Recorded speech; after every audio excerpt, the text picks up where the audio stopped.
Hello students, कैसे हैं आप सब लोग। उम्मीद करती हूँ सब अच्छे होंगे और स्वस्थ होंगे। मैं Meena Rana ICT virtual class में आपका स्वागत करती हूँ। स्टूडेंट्स, हम पढ़ रहे हैं क्लास 10 की हिंदी और आज से हम अपना समर कैंप का जो सिलेबस है उसको डिस्कस करेंगे।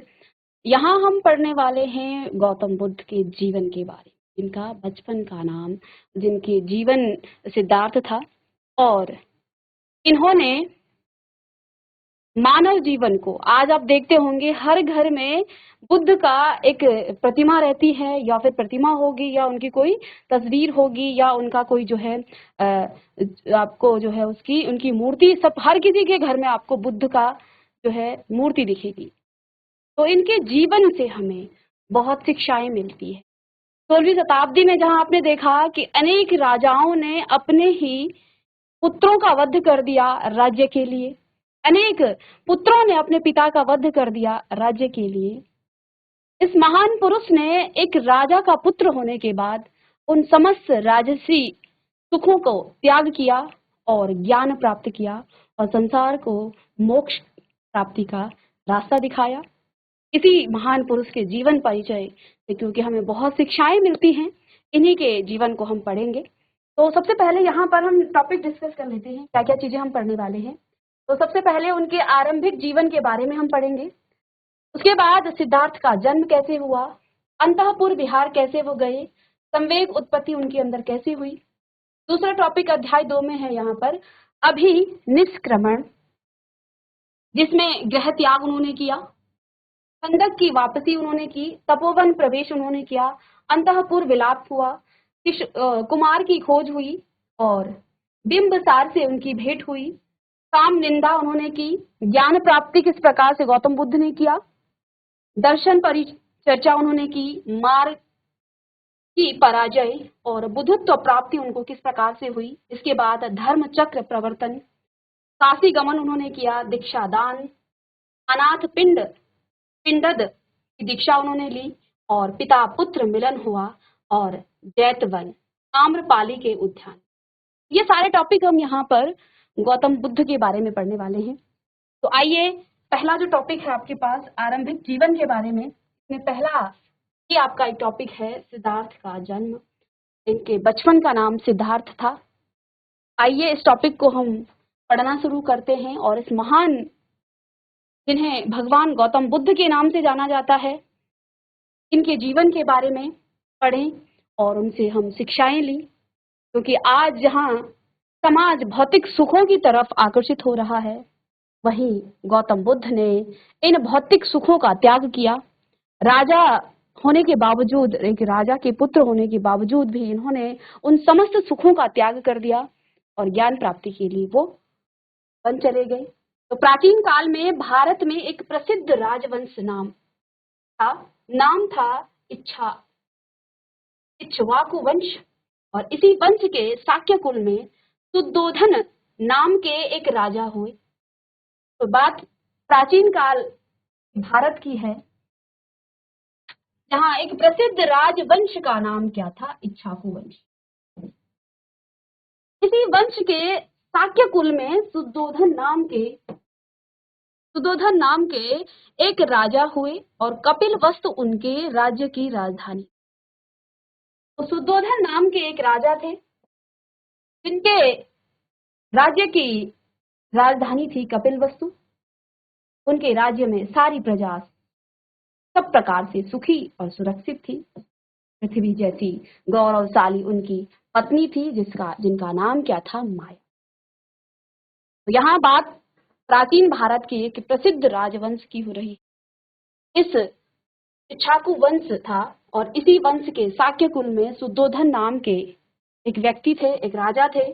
कपिलवस्तु उनकी राज्य की राजधानी थी और उनके राज्य में सारी प्रजा सब प्रकार से सुखी थी। इस प्रकार से राम राज्य था, ऐसा ही उनका राज्य भी था। प्रजा सुखी थी और सुरक्षित थी। पृथ्वी जैसी गौरवशाली उनकी पत्नी का नाम था माया। तो एक रात महारानी माया ने एक विचित्र स्वप्न देखा। अब क्या हुआ, एक रात महारानी जो माया थी, उनको एक विचित्र प्रकार का स्वप्न हुआ। उन्होंने क्या देखा, जैसे चंद्रमा बादलों में चुपचाप प्रवेश करता है, वैसे ही एक सफेद हाथी उनके शरीर में प्रवेश कर गया। इस प्रकार से आप देखते हैं जब बादल आते हैं और चंद्रमा छुप जाता है, ऐसे ही कुछ महारानी माया को दिखा। वो क्या देखती हैं कि एक विशालकाय हाथी उनके शरीर में जैसे प्रवेश कर दिया है। वो सफेद हाथी उनके शरीर में जैसे उसने प्रवेश किया हो, और इससे उन्हें न किसी प्रकार का भय हुआ और ना ही कष्ट हुआ। और देखो, जब हम कभी स्वप्न देखते हैं और एक भयानक स्वप्न जब हम देखते हैं तो स्वप्न में ही हम डर जाते हैं, और जब आप उठते हो, चेतन अवस्था में आ जाते हो, तब भी आपके अंदर वो डर बना रहता है। लेकिन महारानी माया क्या देखती है स्वप्न में कि जिस प्रकार से चंद्रमा जब रात को चमकता है और एकदम से जब उसके आगे से बादल आ जाता है, यानी कि बादल, चंद्रमा कहीं बादलों के अंदर छिप जाता है, ऐसे ही कुछ वो देखती हैं कि एक चंद्रमा बादलों में जिस प्रकार से प्रवेश करता है, वैसे ही एक सफेद हाथी उनके शरीर में प्रवेश कर गया। इससे उन्हें न किसी प्रकार का भय हुआ, और इससे उन्हें ना तो कोई डर लगा और ना ही कोई कष्ट हुआ। उनको ऐसा प्रतीत हुआ कि जैसे किसी विशालकाय हाथी ने उनके शरीर में, उनके पूरे शरीर में प्रवेश कर लिया हो। और इस घटना से, क्योंकि स्वप्न जब आप डरावना देखते हो तो आपको डर लगता है, आपका पूरा शरीर जो है डरा हुआ होता है जब आप उठते हैं। लेकिन उन्हें ना तो इससे कोई कष्ट हुआ और ना ही वो इस चीज से डरी। उन्हें सुखद अनुभूति हुई, बल्कि उन्हें इसके विपरीत एक सुखद अनुभूति हुई कि उन्होंने गर्भ धारण कर लिया। कि उन्हें महसूस हुआ कि उनके गर्भ में मानो कोई जीव आ गया है और अब उन्होंने गर्भ धारण, सचमुच गर्भ धारण करने की कुछ मास बाद महारानी माया को किसी सघन वन में एकांतवास करने की इच्छा हुई, और सचमुच में वो गर्भवती हो गई। और उनके मन में अब कुछ महीने के बाद, कुछ मास के बाद, उनके मन में इच्छा हुई कि वो किसी एकांत वन में जाकर के वास करे। तो उन्होंने यही इच्छा अपने पति महाराज शुद्धोधन से निवेदन किया कि अब वे कुछ समय के लिए नंदन वन के समान सुंदर लुम्बिनी वन में निवास करना चाहती।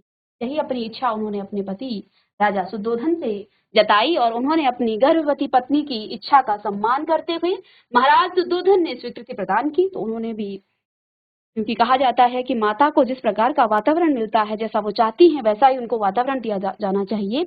इसका जो है एक सकारात्मक प्रभाव पड़ता है बच्चे, गर्भ में पल रहे बच्चे पर।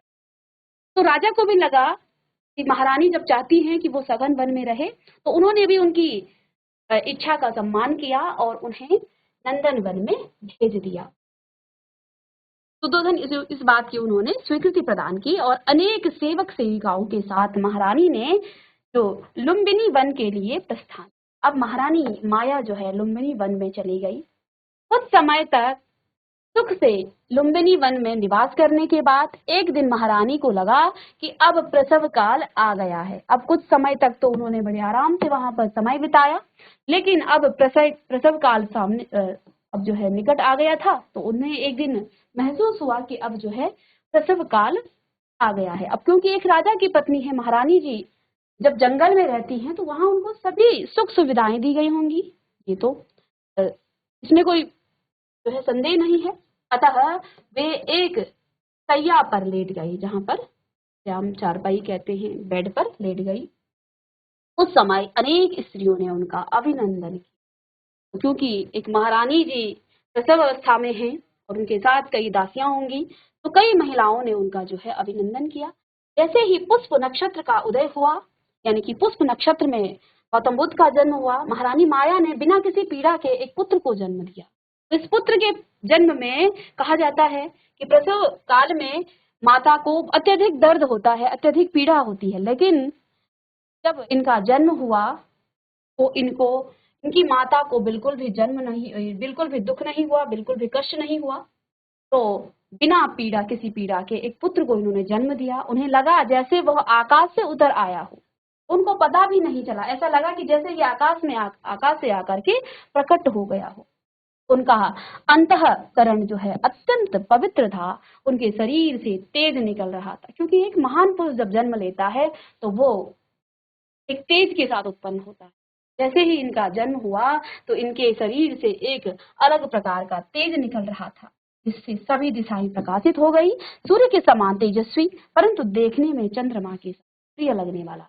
ये बालक सूर्य के समान तेजस्वी था, लेकिन देखने में चंद्रमा के समान, जैसे हम चंद्रमा को देखते हैं और हमारी आंखों में एक शीतलता सी छा जाती है, ऐसा ही इस बालक को देखकर लगता था। लेकिन इस बालक का जो तेज था वो सूर्य के समान था, लेकिन देखने में चंद्रमा के समान प्रिय लगने वाले इस बालक के शरीर से प्रकाश निकल रहा था। और ये बालक कोई साधारण बालक नहीं था, इस बालक के शरीर से एक प्रकार का तेज निकल रहा था, एक प्रकार का प्रकाश निकल रहा था। उसी समय आकाश से जो दो जल धाराएं प्रवाहित हुई, एक शीतल और दूसरी उष्ण। तो जैसे ही का जन्म हुआ तो आकाश से दो जलधाराएं प्रवाहित हुई, एक शीतल जल और दूसरा उष्ण।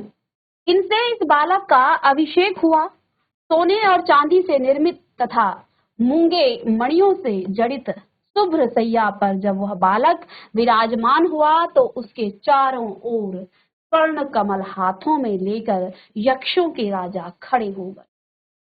तो अब क्या हुआ, जब इस बालक का जन्म हुआ, कि बालक देखने में चंद्रमा के समान शीतल था, लेकिन का तेज जो है, प्रकाश पुंज जो है, सूर्य के समान था। उसी समय आकाश से जो है दो जलधाराएं प्रभावित हुई, एक शीतल यानी ठंडी जलधारा और दूसरी उष्ण। इन दोनों जलधाराओं ने उस बच्चे का, इस बालक का अभिषेक किया, यानी उसे नहलाया। सोने और चांदी से निर्मित तथा मूंगे मणियों से जड़ित शुभ्र सैया पर जब वह बालक विराजमान हुआ तो उसके चारों ओर स्वर्ण कमल हाथों से लेकर यक्षों के राजा खड़े हो गए।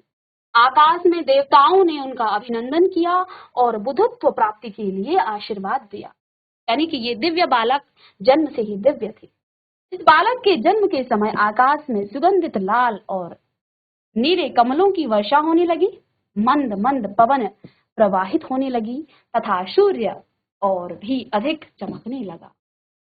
तो इस बालक के जन्म होते ही आकाश से सुगंधित लाल और नीले कमलों की वर्षा होने लगी, मंद मंद पवन जो है प्रवाहित होने लगी और सूर्य और भी अधिक चमकने लगा, यानी कि आसमान जो है बिल्कुल साफ हो गया। जब राक्षसों का जन्म होता है तो बादल उथल पुथल करते हैं, और जब किसी दिव्य पुरुष का जन्म होता है तो आसमान बिल्कुल साफ हो जाता है, चारों तरफ जो है प्रकाशमान ही हो जाता है। से जो है यहाँ पर हो गया। इस नवजात दिव्य शिशु के दर्शन करने के लिए आए दिव्य पुरुषों से वह वन जो है प्रांतर पूरी तरह से भर गया, क्योंकि वन में ही इस नवजात शिशु, इस बालक का जन्म हुआ था। तो क्या हुआ, इस बालक का दिव्य दर्शन करने के लिए आए जो दिव्य पुरुष थे वह वन प्रांतर पूरी तरह से भर गया, यानी वहां अनेक दिव्य पुरुष उनका दर्शन करने आए। उन्होंने बालक पर पुष्पों की वर्षा की। इस बालक के जन्म का कुछ ऐसा प्रभाव हुआ कि जो पशु प्रकृति से ही हिंसक थे वे हिंसा भूल गए, यानी कि शेर आदि जो हिंसा करते हैं वो अब अपनी हिंसा को भूल गए, यानी कि बालक के जन्म से ही जो है जो हिंसक पशु थे वो शांत हो गए। सारे संसार में अपूर्व शांति का अनुभव किया गया, क्योंकि ये बालक कोई साधारण बालक नहीं था, इस संसार में शांति को स्थापित करने वाला था, लोगों को मोक्ष प्राप्ति का ज्ञान देने वाला था। तो क्या हुआ, जैसे ही इस बालक का जन्म हुआ तो सारे संसार में अपूर्व शांति का अनुभव किया गया और विभिन्न पशु पक्षी मधुर स्वर में बोलने लगी, नदियां शांतिपूर्वक बहने लगी और सारी दिशाएं निर्मल हो गई और निर्भय आकाश में धुंधी भी बजने लगी। केवल माया को छोड़कर सारा संसार इस बालक के जन्म से अत्यंत प्रसन्न हो गया। माया यानी कि इनकी माता, वो जो है दिव्य बालक को देखकर कुछ परेशान हो गई, उन्हें लगा कि ये साधारण बालक नहीं है। तो माया को छोड़कर बाकी सभी लोग जो हैं बड़े प्रसन्न थे इस बालक के जन्म पर। बालक के अद्भुत दिव्य जन्म को देखकर महाराज सुद्धोधन की आंखों से भय और प्रसन्नता की अश्रुधाराएं प्रभावित होने लगी। तो देखिए, जैसे ही महाराज सुद्धोधन ने बालक के जन्म की खबर सुनी, इस दिव्य बालक की, तो उनके मन में जो है, उनकी आंखों में भय और प्रसन्नता की अश्रुधाराएं प्रवाहित होने लगी, यानी कि उनको भय भी लगने लग गया। कि आखिर ये बालक जो है साधारण नहीं है, इस बालक में जो है विचित्रता है, ये साधारण मनुष्य जैसा नहीं है। तो उनके मन में जो है एक प्रकार से भय उत्पन्न हुआ और प्रसन्नता भी उन्हें हुई और इसी कारण इनकी आंखों से अश्रुधाराएं बहने लगी। बालक की अति मानवीयता, क्योंकि ये मानव से परे थे, शक्ति को देखकर माता माया भी भय और प्रीति से भर गई। तो उनको खुशी भी हुई कि मैंने एक बालक को जन्म दिया है, लेकिन उनके मन में भी कहीं ना कहीं भय था। ऐसा अति मानवीय, यानी अति का मतलब मानव से परे थे ये, क्योंकि एक अलग से तेज के साथ उत्पन्न हुए थे और इनके जन्म से ही जो है पूरा वातावरण इस प्रकार से शांत हो गया था। हिंसक पशु जो है बड़े शांत हो गए थे, शांति का अनुभव सब जगह करने, और अनेक प्रकार के महापुरुष इनका जन्म के बाद इनका दर्शन करने यहाँ आए थे। तो इस अवसर पर बुद्ध, जो वृद्ध महिलाएं हैं, उन्होंने मंगलाचार किया और नवजात शिशु के उज्जवल भविष्य के लिए देवताओं से प्रार्थना की। तो जब किसी राजा के पुत्र का जन्म होता है तो वहां पर जो वृद्ध महिलाएं होती हैं, पहले ये हमारी संस्कृति में भी था, और मंगलाचारण किया जाता है और उस बालक के उज्जवल भविष्य के लिए देवताओं से उन वृद्ध महिलाओं ने अपना आशीर्वाद दिया, उन देवताओं से प्रार्थना की। आचरण शास्त्र के ज्ञाता और शीलवान ब्राह्मणों ने जब बालक के सभी लक्षण सुनी और उन पर विचार किया तो अत्यंत प्रसन्न होकर उन्होंने राजा से कहा, हे राजन, आपका पुत्र आपके कुल का दीपक है, आप किसी प्रकार की चिंता न कीजिए। क्योंकि राजा चिंतित थे कि ऐसा विचित्र बालक तो हम नहीं चाहते थे, हम तो किसी साधारण बालक की अपेक्षा कर रहे थे। तो वो डर गए थे, क्योंकि असाधारण बालक होना ये जो है डर का विषय था एक साधारण व्यक्ति के लिए। तो माता माया और सुद्धोधन राजा डरे हुए थे। तो सभी आचरण शास्त्रों के ज्ञाता और जो शीलवान ब्राह्मण थे, उन सब ने बालक के सभी लक्षण सुने और उन पर विचार किया। तो वो अत्यंत प्रसन्न हो गए, बहुत खुश हुए और राजा से उन्होंने कहा कि हे राजन, आपका पुत्र आपके कुल का दीपक है, आप किसी प्रकार की चिंता न कीजिए, आनंद उत्सव मनाइए, आप चिंता में मत आइए, आनंद का उत्सव मनाइए, क्योंकि आपका बालक जो है, क्योंकि यह बालक न केवल आपके वंश की वृद्धि करेगा, अपितु यह संसार में दुखियों का संरक्षक भी होगा। तो ब्राह्मणों ने और जो आचरण शास्त्र के ज्ञाता थे, उन्होंने इनके कुंडली को देखा, इनके सभी लक्षण सुने और उन पर विचार किया। तो उन्होंने राजा को आश्वस्त किया कि आप चिंता ना करें, ये जो बालक है ये आपके कुल की वृद्धि तो करेगा ही, अपितु ये संसार को भी दुख से क्या करेगा, ये संसार में दुखियों का संरक्षक भी होगा। ये सिर्फ आपके कुल का ही नहीं, बल्कि ये पूरे संसार के जो लोग हैं, उनके जो दुखी हैं, उनका भी संरक्षक होगा। दीपक के समान प्रकाशवान तथा सोने की कांति से युक्त शरीर वाले इस बालक में जो लक्षण हैं, उनसे लगता है कि यह तो बुद्धों में श्रेष्ठ होगा या परम राजश्री प्राप्त करेगा, या तो ये बहुत बड़ा ज्ञानी होगा या फिर ये राजाओं में भी क्या होगा, राजा होगा। यानी सबका, जिस प्रकार से आसमान में जो है अनेक प्रकार के ग्रह नक्षत्र होते हैं, उपग्रह होते हैं, और उन सब में सूर्य जो है एक तेजमान प्रकाश की भांति अलग से चमकता है, ये बालक अगर राजा होगा तो इसी प्रकार सूर्य के समान चमकेगा, और या तो ये क्या होगा, बुद्धों में श्रेष्ठ होगा या फिर परम राजश्री प्राप्त करेगा। तो इन ब्राह्मणों ने दो चीजें राजा को बताई कि अगर ये बालक राज्य संभालेगा तो ये राजश्री होगा, ये सब राजाओं में उत्तम राज्य होगा, और यदि यह राज्य नहीं करेगा तो ये बुद्धों में श्रेष्ठ होगा, ये परम ज्ञानी होगा। यह पृथ्वी के राज्य की इच्छा करेगा तो न्याय से सारी, यदि इसकी इच्छा यह होगी कि वो पृथ्वी के राज्य की इच्छा करेगा तो ये न्याय से सारी पृथ्वी को जीत कर सभी राजाओं में ऐसे ही शोभायमान होगा जैसे सभी ग्रहों के बीच में सूर्य प्रकाशित होता। यहाँ पर जो ब्राह्मण थे उन्होंने क्या कहा कि अगर इसकी इच्छा हुई कि यह राजा बने तो जिस प्रकार से सभी ग्रहों में जो है सूर्य क्या होता है, प्रकाशमान होता है, तेजमान होता है, ऐसा ही ये भी चमकेगा, इसलिए जो है शोभायमान होगा। यदि वह मोक्ष के लिए बन जाएगा तो अपने तत्व ज्ञान से सभी मतों को, अगर ये मोक्ष प्राप्ति के लिए बन जाएगा तो अपने तत्व ज्ञान से सभी मतों को परास्त कर सारे संसार में सम्मानित होगा और सुमेरु पर्वत के समान प्रतिष्ठित होगा, जैसे सभी धातुओं में स्वर्ण, पर्वतों में सुमेरु क्या है, जलाशयों में समुद्र, प्रकाश पुंजों में सूर्य श्रेष्ठ है, वैसे ही आपका यह पुत्र सभी मनुष्यों में श्रेष्ठ सिद्ध होगा। यानी कि ये बालक कहीं भी किसी चीज की भी इच्छा करेगा वो सब जगह श्रेष्ठ होगा। जिस प्रकार से सुमेरु पर्वत जो है सुमेरु पर्वत के समान प्रतिष्ठित होगा, पर्वतों में सबसे सम्मानित और श्रेष्ठ पर्वत जो है सुमेरु है। जैसे सभी धातुओं में स्वर्ण का जो है उच्च स्थान है, पर्वतों में सुमेरु, जलाशयों में समुद्र और प्रकाश पुंज में सूर्य श्रेष्ठ है, वैसा ही आपका यह पुत्र भी सभी मनुष्यों में श्रेष्ठ सिद्ध हो। तो ब्राह्मणों ने गौतम बुद्ध के बारे में ये सारी बातें बताई।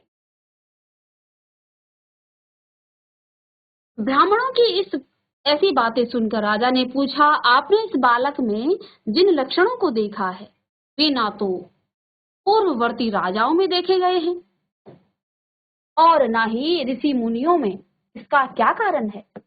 तो जब राजा ब्राह्मणों ने इस बालक के सभी गुण बताए तो ब्राह्मणों की बात को सुन करके राजा ने क्या पूछा, अपने इस बालक में आपने इस बालक में जिन लक्षणों को देखा और बताया है वे ना तो पूर्ववर्ती यानी इससे पहले जो राजा थे उनमें देखे गए और ना ही किसी ऋषि मुनि में, इसका क्या कारण है? ब्राह्मणों ने राजा को समझाते हुए कहा, बुद्धि, कर्म और यश के विषय में पूर्ववर्ती या परवर्ती का प्रश्न महत्वपूर्ण नहीं होता है। इस प्रकार के गुण किसी विशेष कारण से ही उत्पन्न होते हैं। इस संबंध में आप कुछ दृष्टांत सुनिए। विभिन्न गोत्रों के आदि पुरुष भृगु और अंगिरस जिस राजनीति शास्त्र को नहीं बता सके, उसी राजनीति शास्त्र को उनके पुत्र जो है शुक्र और बृहस्पति ने बता दिया। तो राजा का कहने का मतलब ये है कि इस प्रकार से हमारे वंश में ऐसा जो आप प्रतिष्ठा इस बालक में बता रहे हैं, हमारे यानी कि हमारे पूर्वज जो राजा थे उनमें किसी राजा में ऐसे नहीं देखे गए। तो फिर ब्राह्मणों ने राजा को समझाया, बुद्धि, सुकर्म और यश के विषय में पूर्ववर्ती या परवर्ती का प्रश्न महत्वपूर्ण नहीं होता। ऐसा नहीं है कि हमारे वंशज में पहले कोई महान व्यक्ति नहीं था तो आगे भी नहीं होगा, ऐसा नहीं होता है। बल्कि अब उन्होंने उदाहरण दिया कि इस प्रकार के गुण किसी विशेष कारण से ही उत्पन्न होते हैं। अब राजा ने ये कहा कि हमारे पूर्वजों में तो ऐसे इस प्रकार के कोई गुण नहीं रहे, तो आप जो है इसमें इस बालक में कहाँ से आ गए? तो फिर ब्राह्मणों ने क्या समझाया कि तो इस प्रकार के गुण हैं वो किसी पूर्ववर्ती या परवर्ती का प्रश्न महत्वपूर्ण नहीं होता। इस प्रकार के जो गुण हैं किसी विशेष कारण से ही उत्पन्न होता है। इस संबंध में आप कुछ दृष्टांत सुनिए। कुछ और दृष्टांत बताते हैं कि इससे पहले भी ऐसे कुछ दृष्टांत हुए हैं। विभिन्न गोत्रों के आदि पुरुष भृगु और अंगिरस जिस राजनीति शास्त्र को नहीं बता सके, उसी राजनीति शास्त्र को उनके पुत्र शुक्र और बृहस्पति ने बता दिया। पुरा काल में जब वेद लुप्त हो गए थे पुरा काल में जब वेद लुप्त हो गए थे तो आगे चलकर व्यास ने उन्हें क्या किया था? संपादित किया था। ठीक है, इस कार्य को वशिष्ठ जैसे ऋषि भी न कर सके। इसी तरह जिस कार्य को वाल्मीकि ने कर दिखाया था वह कार्य उनके पूर्ववर्ती जो हैं च्यवन ऋषि नहीं कर सके। अतः राजन इस श्रेष्ठता का प्रमाण ना तो अवस्था से है और ना ही वंश से है। तो यहाँ पर कुछ उदाहरण दे डाला उन ब्राह्मणों ने कि पहले भी ऐसा हुआ है और उन्होंने कुछ उदाहरण दिए कि आप जो है यहाँ पर इस प्रकार से जो आदि पुरुष भृगु थे और अंगिरस थे वो जिस राजनीति शास्त्र को नहीं बता पाए, उन्हीं के पुत्रों ने शुक्र और बृहस्पति ने वो राजनीति शास्त्र बता दिया। ठीक है, फिर उन्होंने दूसरा उदाहरण दिया कि पुरा काल में पहले समय में जब वेद लुप्त हो गए थे तो आगे चलकर व्यास ने संपादित उसे किया। इस कार्य को वशिष्ठ जैसे ऋषि भी न कर सके थे। ठीक है, जिस कार्य को वशिष्ठ जैसे ऋषि नहीं कर पाए उसे आगे चलकर व्यास ने किया था। इस तरह जिस कार्य को वाल्मीकि ने कर दिखाया था वह कार्य उनके जो पूर्ववर्ती च्यवन ऋषि नहीं कर सके। अतः राजन इस श्रेष्ठता का प्रमाण न तो अवस्था से है और ना ही किसी वंश से है। शिष्टता को कोई भी कहीं भी प्राप्त कर सकता है। इतिहास बताता है कि जिन कार्यों को पूर्ववर्ती ऋषि और राजा नहीं कर सके, उन भी कार्यों को उनके परिवर्ती, पूर्ववर्ती यानी कि आपके पूर्वज, और परिवर्ती यानी आगे आने वाले जो वंशज हैं उनके बारे में व्यक्तियों ने कर दिखाया है।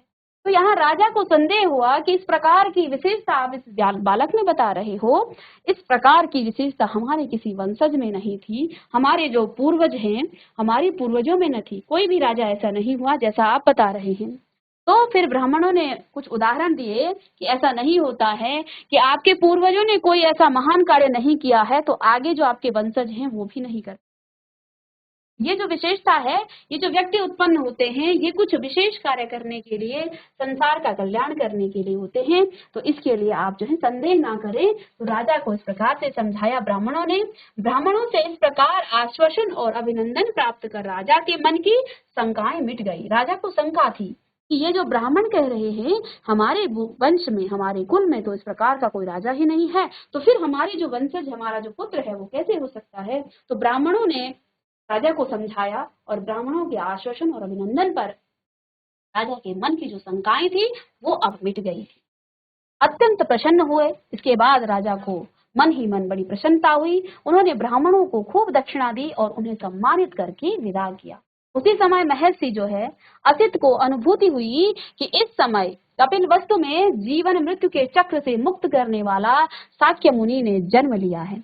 अतः वे उनके दर्शन के लिए अपने आश्रम से कपिल वस्तु की ओर चले। अब क्या हुआ, जैसे ही यहाँ सिद्धार्थ का जन्म हुआ तो जो महर्षि असित को अनुभूति हुई कि इस समय, यानी कि जो वर्तमान समय है उस समय की बात है, कपिल वस्तु में जीवन मृत्यु के चक्र से मुक्ति करने वाला जो शाक्य मुनि है ने जन्म लिया है। अतः वे उनके दर्शन के लिए उनके आश्रम में कपिल वस्तु की तरफ और चल दिए। इधर जो है असित मुनि उनके दर्शन के लिए आ गए। अब आगे देखते हैं कल की क्लास में, फिर इसको हम आगे पढ़ेंगे। मिलते हैं नेक्स्ट लेक्चर में, तब तक के लिए थैंक यू।